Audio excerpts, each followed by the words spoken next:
Welcome back. This week's topic is going to be an extension of last week's topic.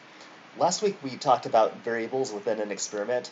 We talked about the independent variable, which is the variable that a researcher manipulates to set up different conditions or situations to test.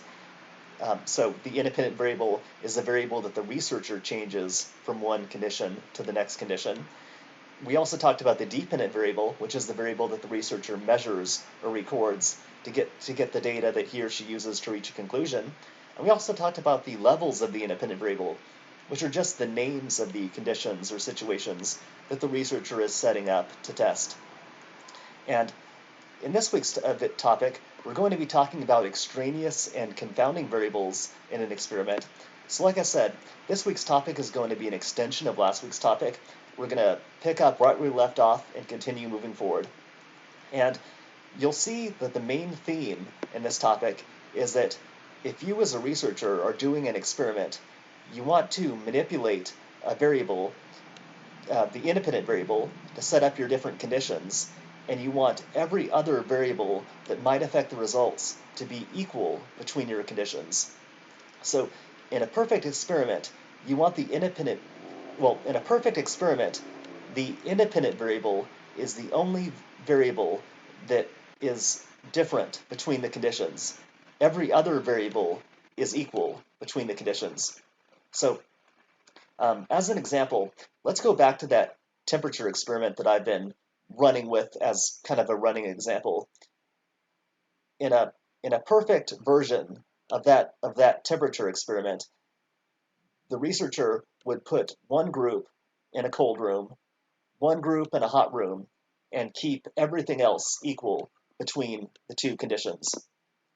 The researcher would test the two groups at the same time of day.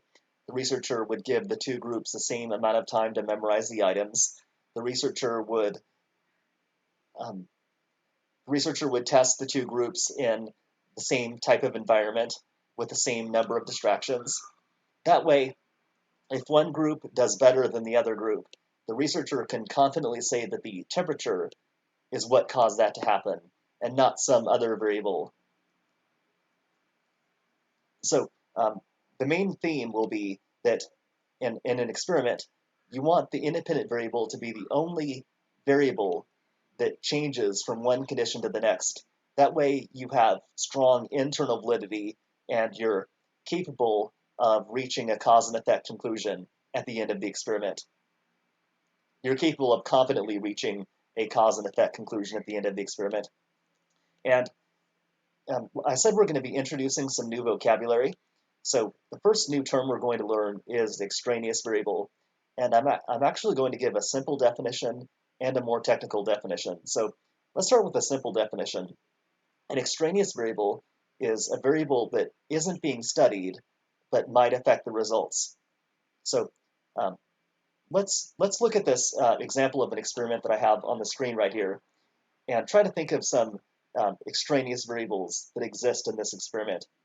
First, I need to explain what's happening in this experiment. So right here, we're imagining that someone does an experiment to test the effect of sugar intake on recall performance. So this researcher randomly assigns the participants to two groups. One group gets 50 grams of sugar, and the other group gets no sugar. And the researcher gives both groups a recall test. So every participant takes a recall test and gets a recall score. And the researcher calculates the mean recall score of the sugar group and the mean recall score of the no sugar group to look at which group did better. And the researcher has a hypothesis that sugar leads to better recall performance.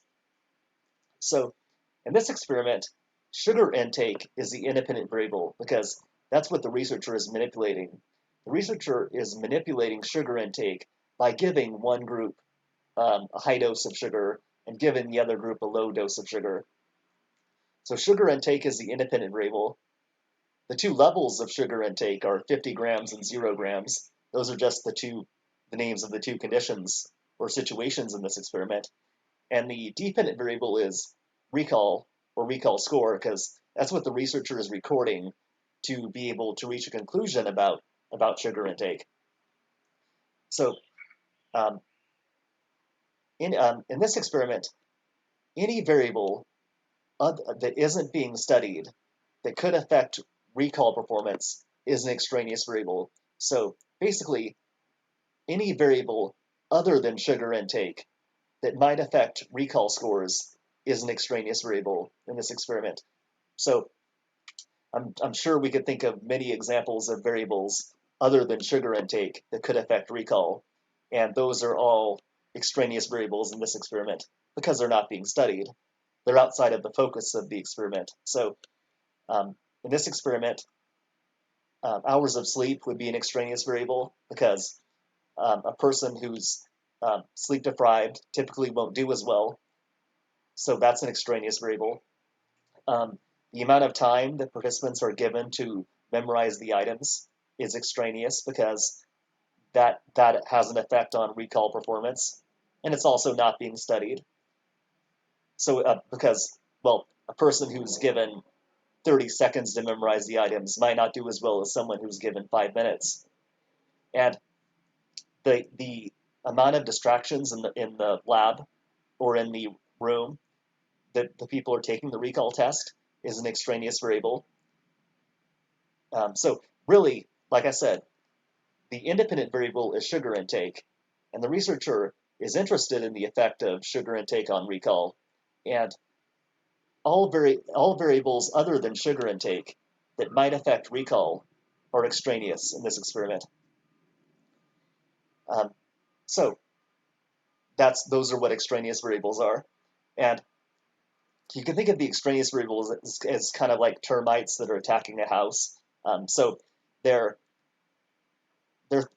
variables that the researcher doesn't care about, and they're just a nuisance. And they could cause a problem and affect the results if the researcher doesn't take care of them properly. And the more technical definition of an extraneous variable in technical language is a variable other than the independent variable that's correlated with the dependent variable. So let's think back to all of those extraneous variables that I just mentioned, like the hours of sleep of the participants, or the, the amount of distractions in the room, or the amount of time participants are given to memorize the items. Those are all things that are correlated with recall. Those are all things that are correlated with the dependent variable, but those things are not the independent variable. They're not sugar intake. So those examples that I mentioned are all variables outside of the independent variable that are correlated with the dependent variable of recall.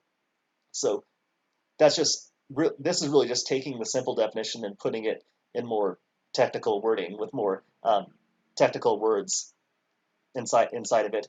And um, there are actually 3 different types of extraneous variables. So I'll just define the 3 types right now. So the first type of extraneous variable in an experiment is a participant variable. A participant variable is an extraneous variable involving the participants in the experiment. So in this experiment that I have on the screen, hours of sleep is a participant variable because it has to do with the people who are participating. Other variables like age or gender or IQ are also participant variables in this experiment. So participant variables are the variables that the participants bring with them into the experiment. The second type of extraneous variable in an experiment is a procedural variable. A procedural variable is an extraneous variable that has to do with the step-by-step procedure of the experiment, or the way that the researcher is carrying out the experiment. So in this experiment, the time of day that people are tested would be a procedural variable because that has to do with the way the experiment is unfolding or taking place. Also, the amount of time people are given to take the recall test is a procedural variable. The tone of voice in which the researcher reads the directions would be a procedural variable. Also, if the items in the recall presentation are being presented one at a time in a slideshow, the speed of the presentation would be a procedural variable. The third type of extraneous variable in an experiment is an environmental variable. So an environmental variable is something that isn't necessarily under the researcher's control, um, but it's just something that has to do with the environment in which people are being tested in the experiment. So let's see. In this experiment right here, the temperature of the room would be a environmental variable, because in this experiment, the researcher isn't interested in the effect of temperature, and it's just something in the environment that could affect recall performance. So yeah, the temperature of the lab would be an environmental variable. Also, the background noise in the lab in which the recall test is taking place would be environmental. So yeah, environmental variables have to do with the setting in which people are participating in the experiment. Yeah, so those are the three types of those are the three types of extraneous variables for participant, procedural, and environmental. And at this point, um, you might guess where I'm going to be going with this topic. Um, so um, I'm going to be explaining why it's important to keep extraneous variables equal between your groups in your experiment so that they don't affect the outcome of the experiment.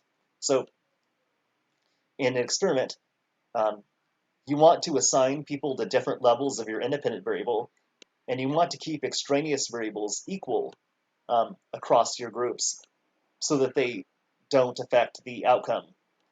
And we'll be getting into more details about we'll be getting into more detail about what a researcher needs to do to keep the extraneous variables equal between the groups in the next coming videos.